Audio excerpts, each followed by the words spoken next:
Next up, we have Always featuring Sly Leaf, official audio by LemKuuja. My understanding is that this is featured in Geometry Dash. Once again, everybody, this is a Basterd's LFA, a layman-friendly analysis. I'm a professionally trained musician and composer, and my objective here is to explain things in a way so that you don't have to be one to understand what is happening here musically. So, if you like the sound of that, make sure you're following the channel, subscribe to the channel, whatever term you want to use. Like the video, share the video, leave a comment, turn on notifications, become a member, all that good stuff. At the time of recording, we recently passed 3,000 subscribers on YouTube, so thank you so much for that. I really, really do appreciate it. I do not take this for granted, so thank you. 2 disclaimers. Number 1, this is my first time hearing this track ever. So I will be pausing a lot, and I will be talking a lot because I'm going to be explaining things as I hear them or as I realize them.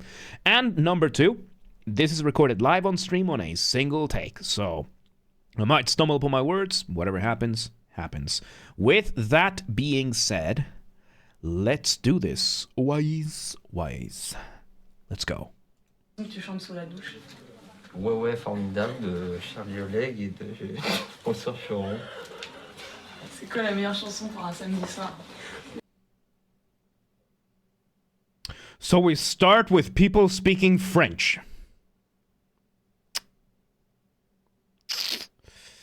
Yeah. That's people speaking French. And this was a deliberate artistic choice to put French at the start. Let's see where it goes. Ouais Ouais. No.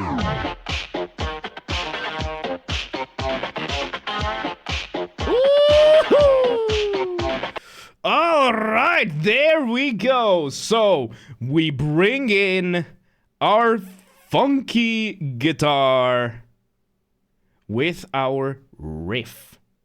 So when it comes to music, we have what is called a riff.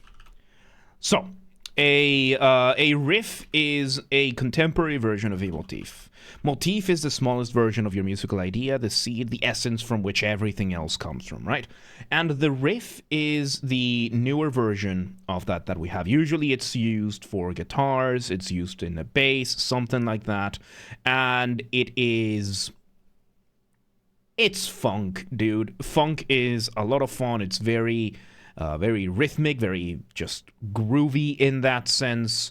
And yes, when it comes to funk, one of the main elements of funk is syncopation.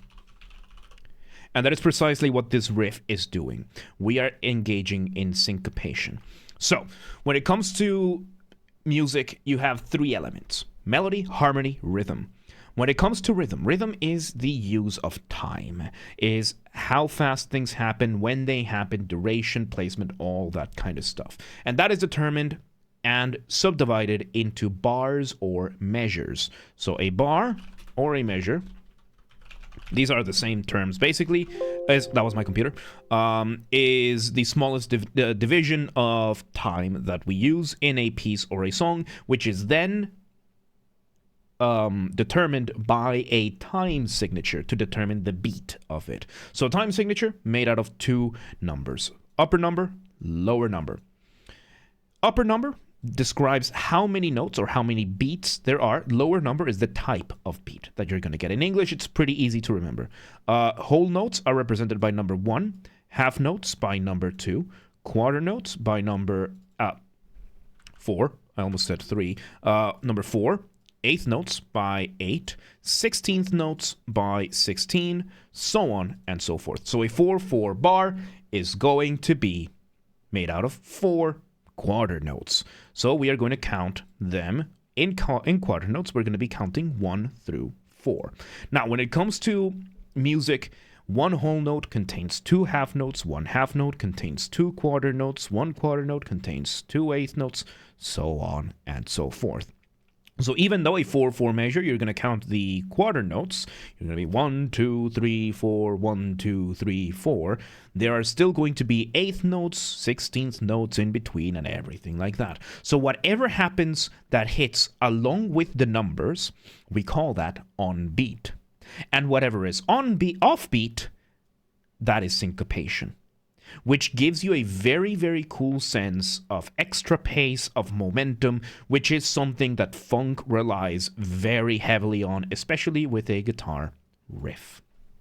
So, with all that out of the way, let's actually see where this goes.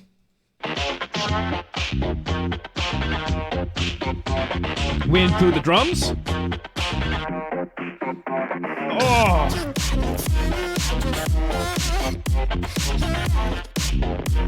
Okay, so now we have that was a cool transition. We bring back the drums with these are electronic drums, which is fairly unusual for regular funk. So I guess this is just, I think it's future funk, something like that, and it brings us this really fun, it's just fun. It's just a fun beat. We have a very distorted, I'm having difficulty telling if it's a voice or not. So, the future funk is the name, the GD level. This just sounds like futuristic funk to me, so there you go. So yeah, let's see.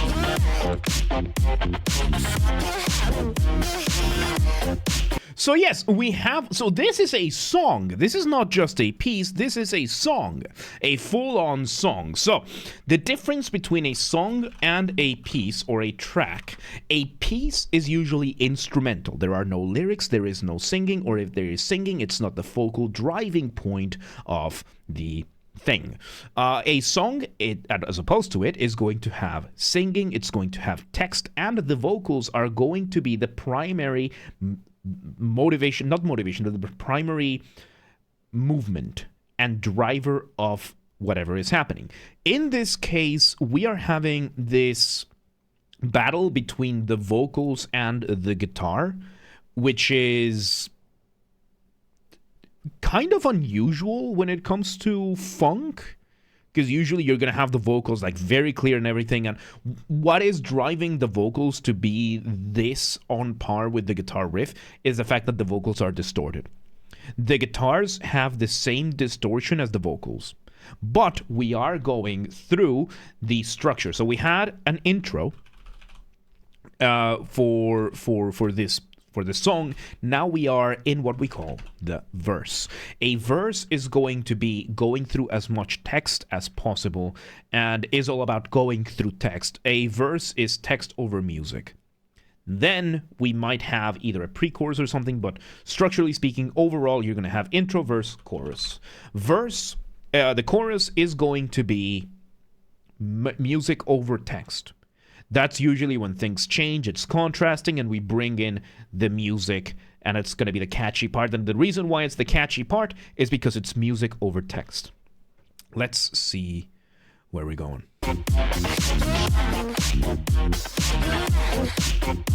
Man, the guitar riff is so fun. And by the way, when it comes to riffs, back to the idea of a riff is usually repeated over and over again, which in strict terms, that is called an ostinato. An ostinato just means it's repeated over and over and over and over and over and over and over and over and over again, and that's it. That is usually how riffs are, and then a variation, and that's going to get repeated over and over again. So there's that, and we are seeing that pretty much right now. We have the drums holding the beat, which technically speaking, the drums are also an ostinato. Then we are having the guitar doing the riff, ostinato, and then we're having the vocals singing through the verse. Let's see. Didn't think this was future funk, but apparently the genre is just modernized funk with contemporary spins. So I haven't heard future funk like this. It's just, I mean, it's strictly speaking, it's funk with an electronic drum kit. So that's just a little bit unusual. So let's see where it goes.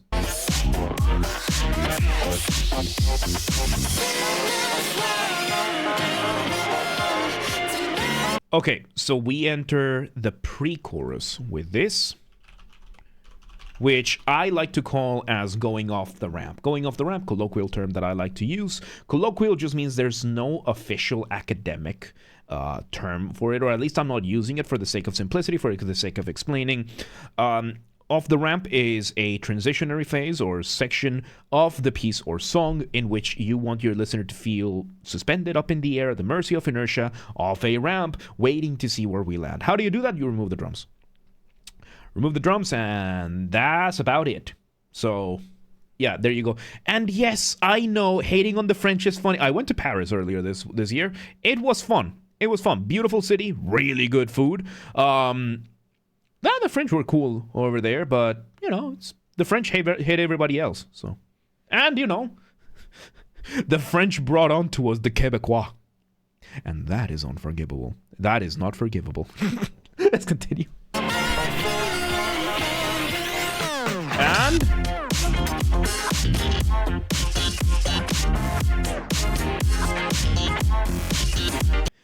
this is also electronic music. So instead of going to the chorus, we went for a drop. We dropped a beat. We go for a drop, which structurally speaking in electronic music makes perfect sense. And since this is already a middle ground between funk and electronic music, this adds up perfectly. I am just a little upset that it does. Because it makes sense. Like, of course, dude, of course. But at the same time,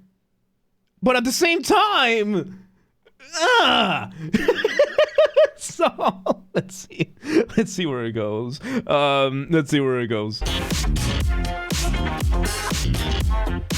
Look, French is only nonsense when it comes to math. I'm gonna continue now.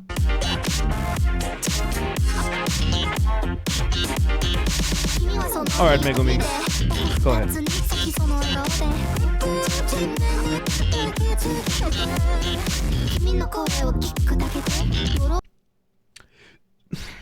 Okay, so on top of the drop, we have the chorus.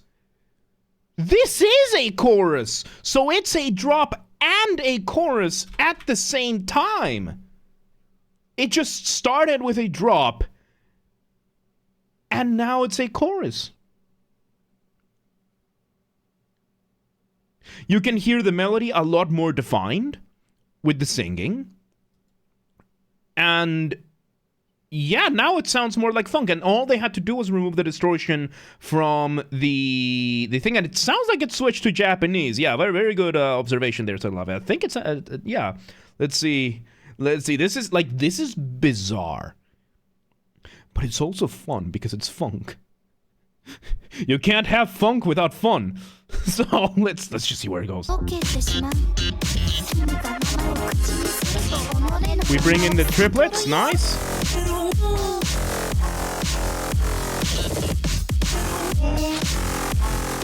And a drop again.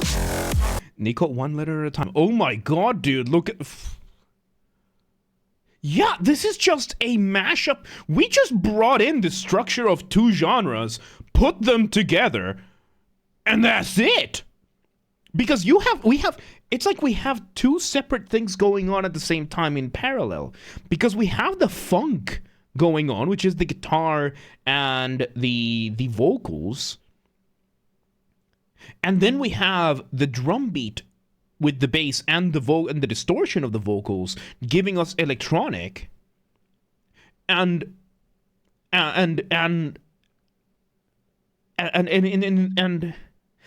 instead of trying to figure out like a interesting just more like merge between the two, trying to like, oh, one after the other, one instead of the other, we just put both of them on top, one on top of the other, and we call it a day. And it's working. And it's working.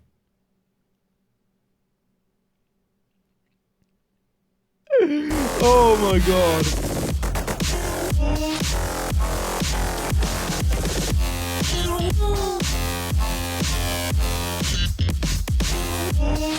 And we got a little bit of actual bass there, like the funky bass. This is so... It's so simple.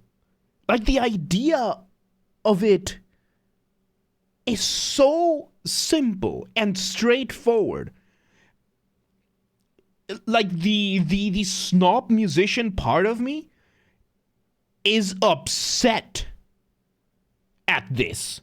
At the fact that you're managing to pull this off so well with such a simple approach.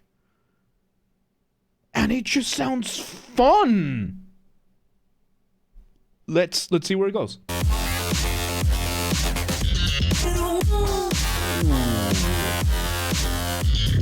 Oh. Yeah. And we bring back, now we merge the two again with the whole filter part. Now we're in verse 2. War Thunder, welcome to the day. How you doing? Now we're in verse again.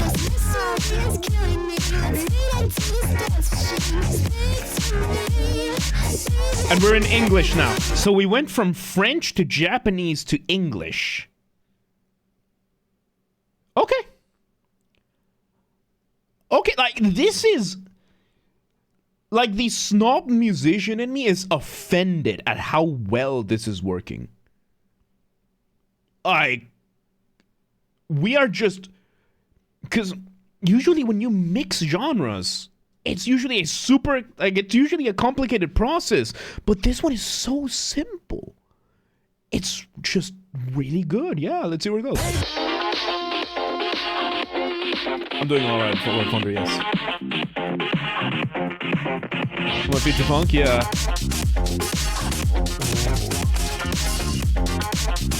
Would the Music Academy hate this? Probably. But for the wrong reasons. Because this music is tonal.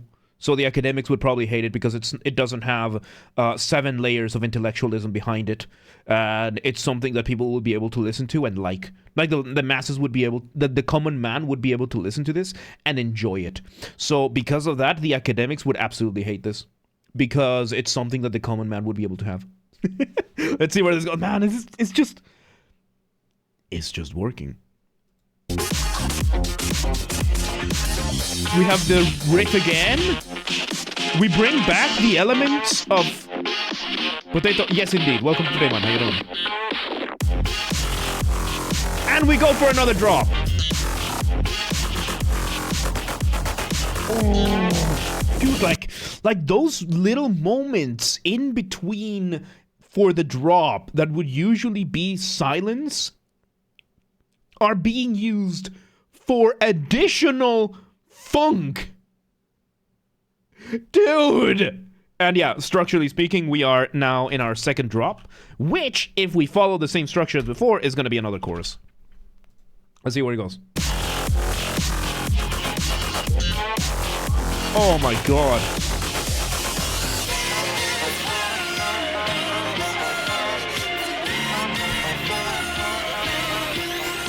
Alright, we build up and... we bring in the triplets and we change the drums. We added a couple of like trumpets and whatever. I'm bringing it up, dude. Oh my god, the drums changed everything. And by the way, this change that you're hearing, that is called a triplet. Because now we're going instead of 1 and 2 and 1 and 2. Well, now we're going pa pa pa pa pa pa pa pa pa pa pa pa. We're going in groups of three triplets. So, oh my god, this is insane. I'm bringing it up. So, if you want an example of how insanely important drums are, and in this case we're seeing it, just listen to the intro of The Mirror by Dream Theater. The guitar is doing a 1-minute ostinato, doing the exact same thing over and over again. Cha cha chung, cha cha chung, cha cha chung, cha cha chung. 1 minute straight. The exact same thing. But the drums, the keyboards, the bass around it change things around. And there are points where it's genuinely difficult to accept that the guitar is still doing the exact same thing. And in essence, that's what we are doing here. We took some of the stuff that we already had, and we just changed the drums from straight eighths to triplets. And there you go.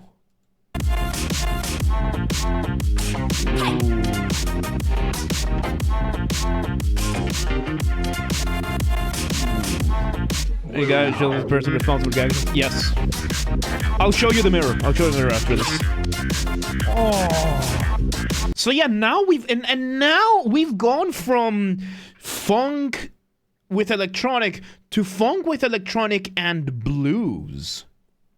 Because this is a very bluesy thing to do. Like, this is very, very blues-esque rhythm.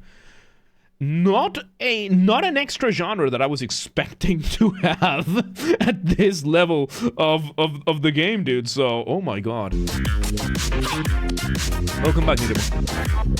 Oh my god. Let's see how it ends. Let's see how it ends. We've got a little bit left.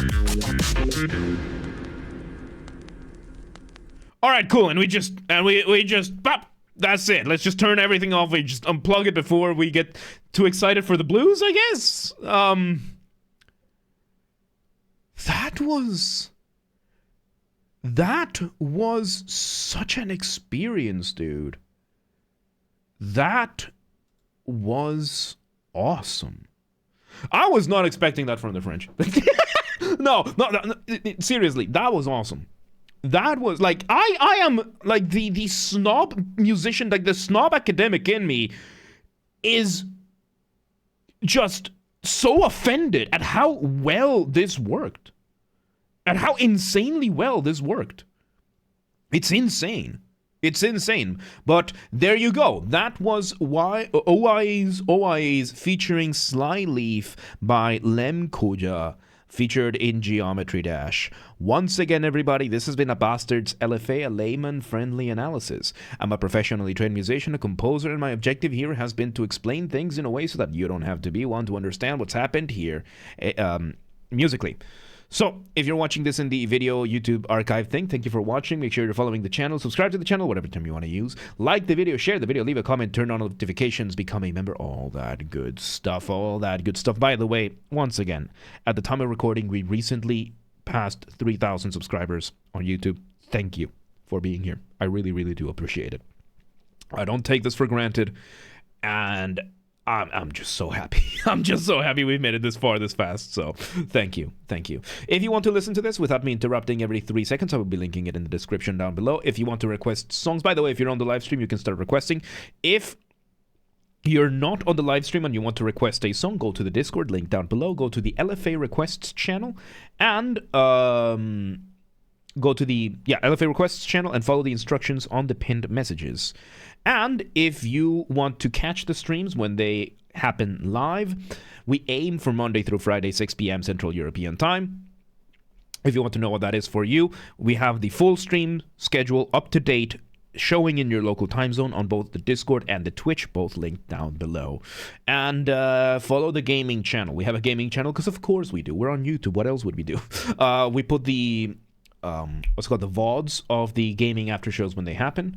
Games are Basterd, link down below, or just search for the username on YouTube. It's the same as James R. Basterd. You swap the J for a G, and you got it. And yeah, there you go. There you go. Man, that was awesome. That was awesome. OYAs, really, really good stuff. But yeah, let's move on.